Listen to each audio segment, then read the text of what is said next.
Drenica përkujtoi sot edhe një plagë të pashëruar. Në Izbicë të Skënderit u gjenden të gjithë ata që nuk harrojnë atë që ndodhi 16 vjet më parë.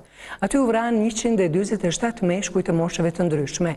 Ata që panë vdekjen direkt në tytën e pushkës, por i mbijetuan plumbit të shkrepur mbi trupat e të pafajshmëve në këtë lugin, kanë çfarë të rikujtojnë. Kur na ka qua të stomoli, na ka thonë nalë në serbisht, jena nalë, na ka thonë këthe në shmajt, jena këthyje, është në ngoj edhe na kalëshuë me tërlez 5 nëllëti dhe në fund.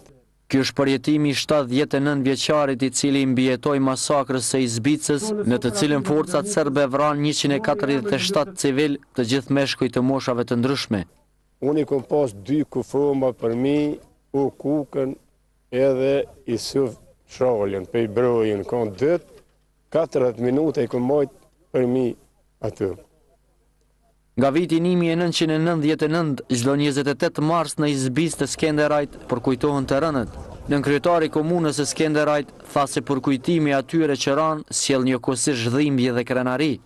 Pikërisht, terrenet e 28 marsit të vitit 1999 në Izbicë, terrenet në Prekaz, Likoshan, Qirez, Obrije, Anekand Kosovës, u shëndrua në sinonim kushtrimi, qëndrese vendosmërie për bashkimin e popullit në luftë për liri. Ndërsa përfaqësuesit e organizatave të dala nga lufta e UÇK-s u shprehen se rënja e dëshmorëve dhe martirëve simbolizon lirinë e trojeve shqiptare. Izmica, me të gjithë dëshmorët e saj, me të gjithë të masakrurit e saj, janë pjesë e ardhjes së lirisë. E në raste të tilla s'ka se si të mungojnë vargjet kushtuara dheut dhe dashurisë ndaj kombit. Se fara huhet në pranver, e ne, pranver pritëm, apo jo?